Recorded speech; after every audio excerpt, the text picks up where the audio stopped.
lose the ability to be focused you need for your everyday life. And that's why when you're angry, you do things that you regret. You do things that during your sober moments, you start asking yourself questions. Did I do this? What was I thinking? Why did I do this? And so many other questions.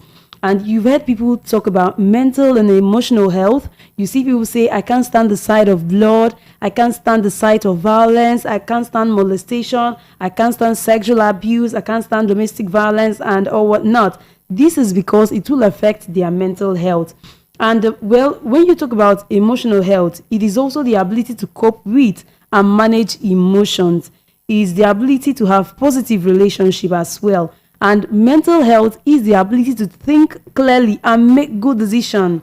The ability to think clearly and make good decisions is what we call mental health. It's also the ability to cope with stress and manage emotions.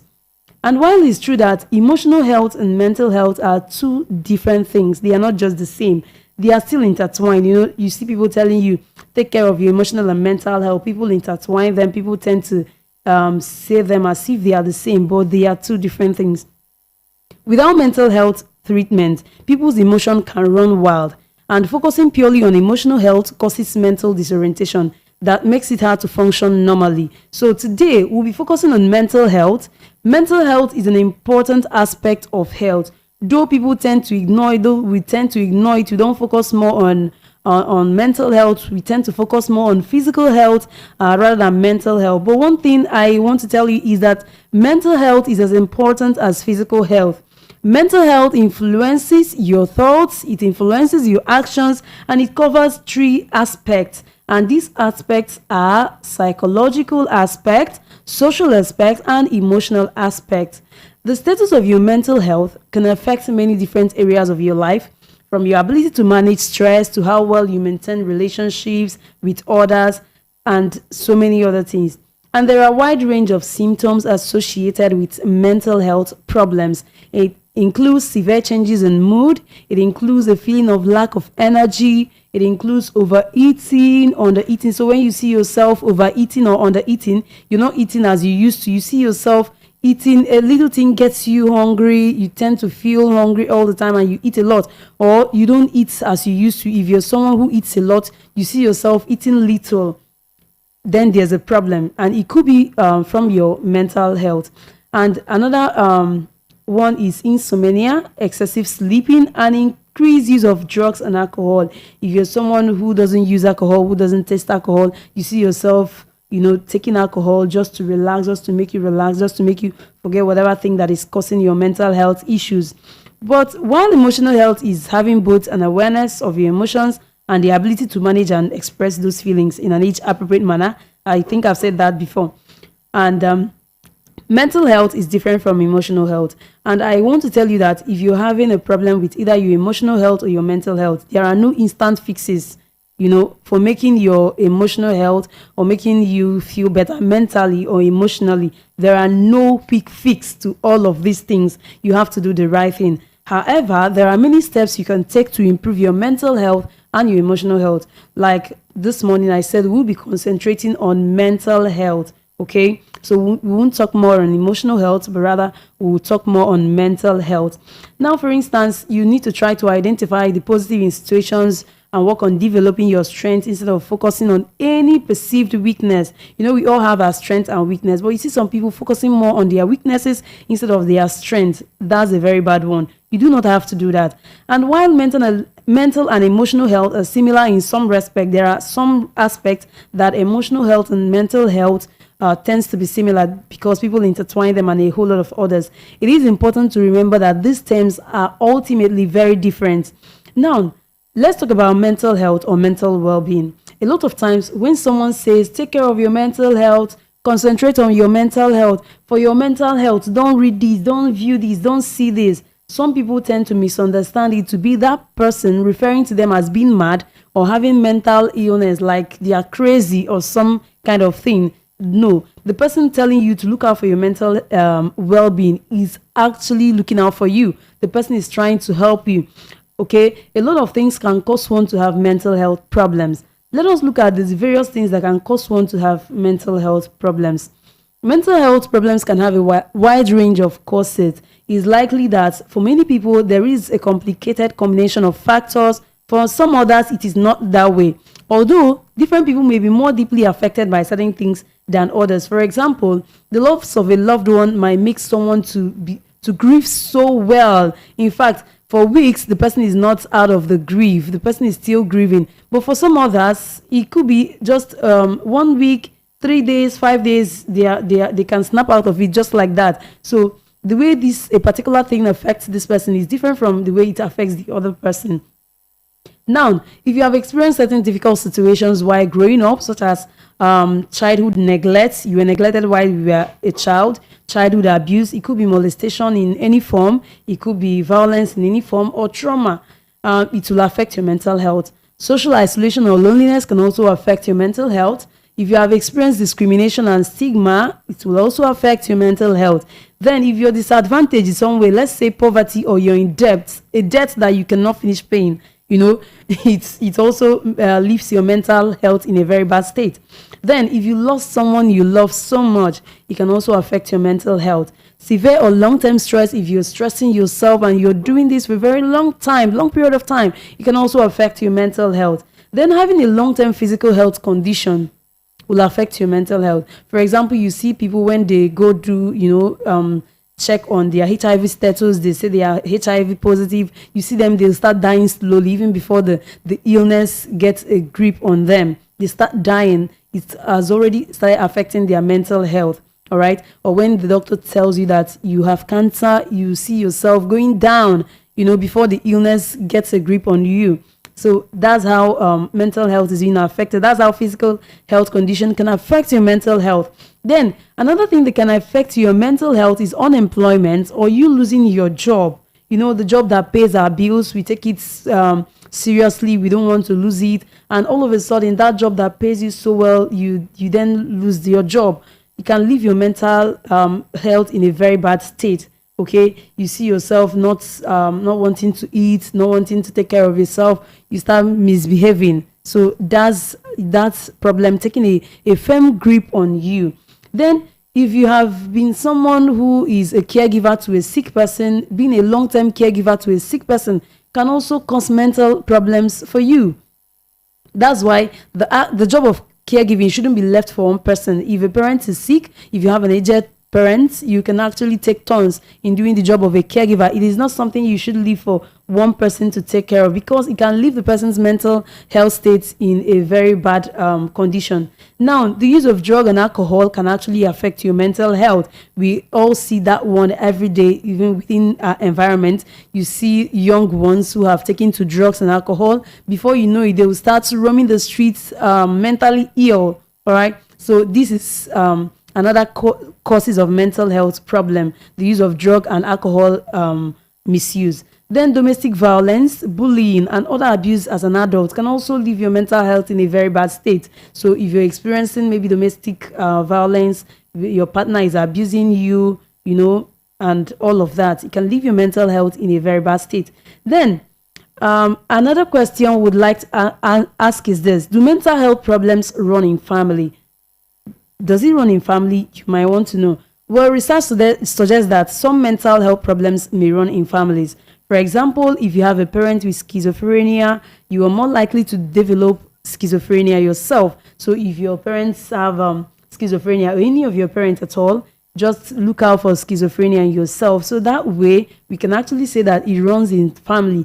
But no one can say for sure if it is because of our genes or because of some other factors, such as the environment we grow up in, or ways of thinking, coping, or children learn from example, or maybe you've observed your parents for a very long time and now you're looking at the way they behave, they are not behaving normally, and that child will tend to adopt that behavior. Nobody can tell for sure if the reason why it runs in family, but just do know that mental health problems run in family.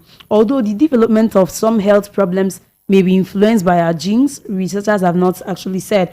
And many people who experience the mental health problem don't have any parents, children, or other relatives with the same condition. All of a sudden, you see someone displaying mental health problems, displaying signs or symptoms that is associated with mental health problem without any of the family member suffering from that mental health problem. So it is actually likely that even without your family members suffering from a mental health problem, you can actually develop mental health problem, because I've given you some causes. And do remember that lifestyle factors, including your work, diet, drug, lack of sleep, can all affect your mental health. So if you experience a mental health problem, there are other factors aside the fact that it runs in families. So do check your lifestyle, do check for some other factor.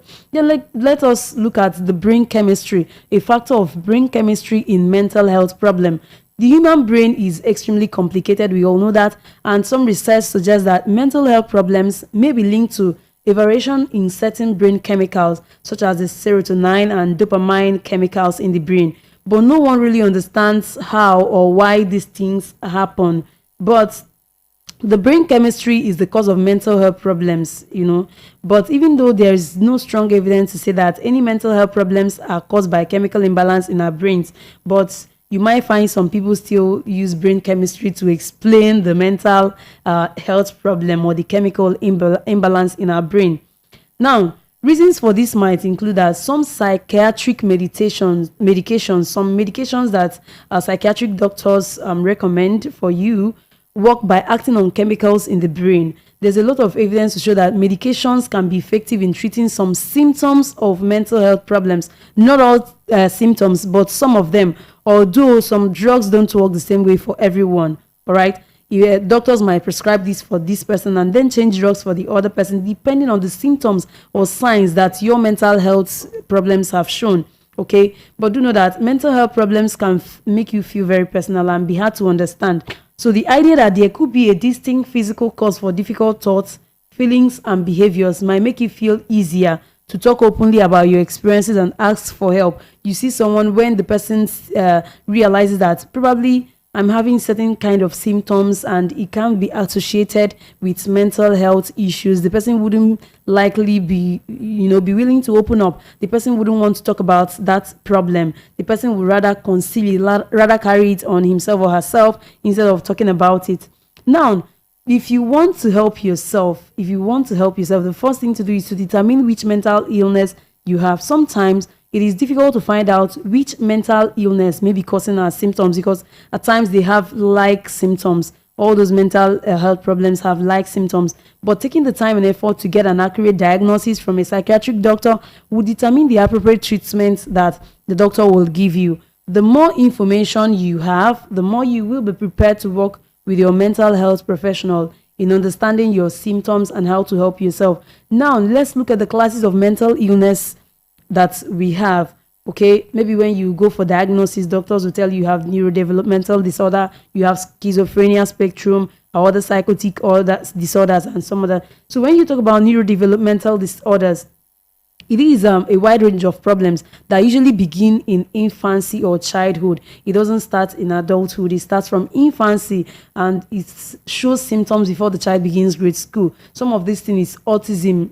I talked about autism some time ago, so you can go check our YouTube videos for that if you don't know what autism is. Autism spectrum disorder, ASD, we have attention deficit or hyperactive disorder. These are two different things, and some other learning disorders. Then we have schizophrenia.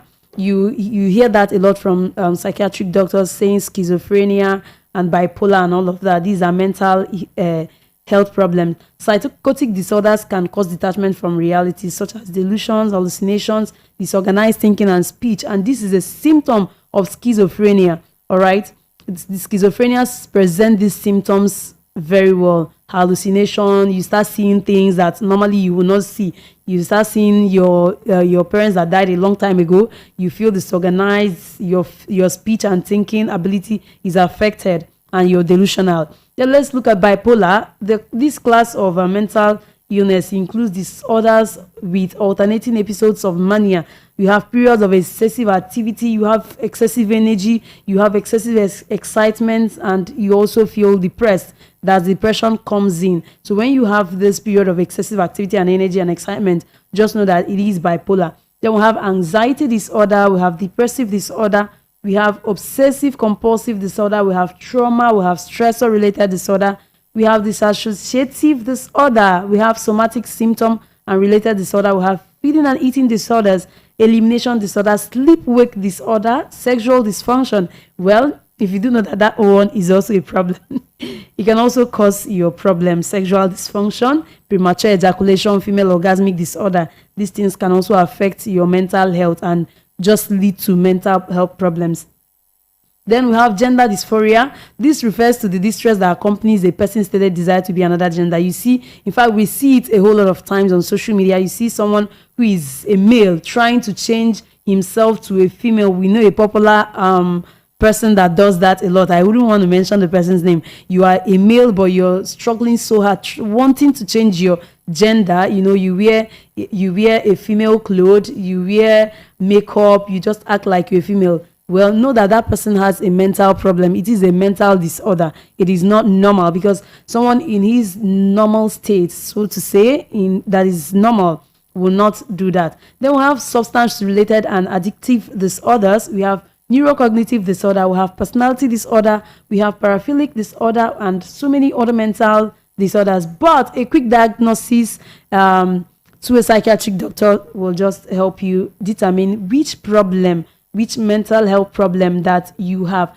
Then let's quickly look at the treatment. Just do know that your treatment depends on the type of mental illness that you have, the severity of the symptom, and what works best for you. Because I said earlier, what works for one person will not work for the other person. So the psychiatric doctor will determine the medication that will work best for you, depending on the symptom that your problem presents and the severity of your problem. Although some medications don't cure mental illness, but they can improve the symptom, they can make you feel relief. And another thing that will help is psychotherapy, and antidepressant is also a medication that will help you to treat your depression, anxiety, and some other condition. Then you have anti-anxiety medication. Is also drugs that is used to treat anxiety disorder. When someone have anxiety disorder or panic disorder, anti-anxiety medications will help to treat that. Then we have mood stabilizing medication. These stabilizers are most commonly used to treat bipolar disorder. When you have excessive energy, excessive energy to do things, excessive excitement and all of that. So you are being given, a doctor will recommend mood stabilizing medications that will help you. Then we have antipsychotic medications. If you present schizophrenia, if you present symptoms of schizophrenia or bipolar disorder, antipsychotic medication will be used to calm you down, will be used to reduce the symptoms that your problem presents. Then psychotherapy is another beautiful therapy. It is called talk therapy. It involves talking about your condition, related issues with a mental health professional.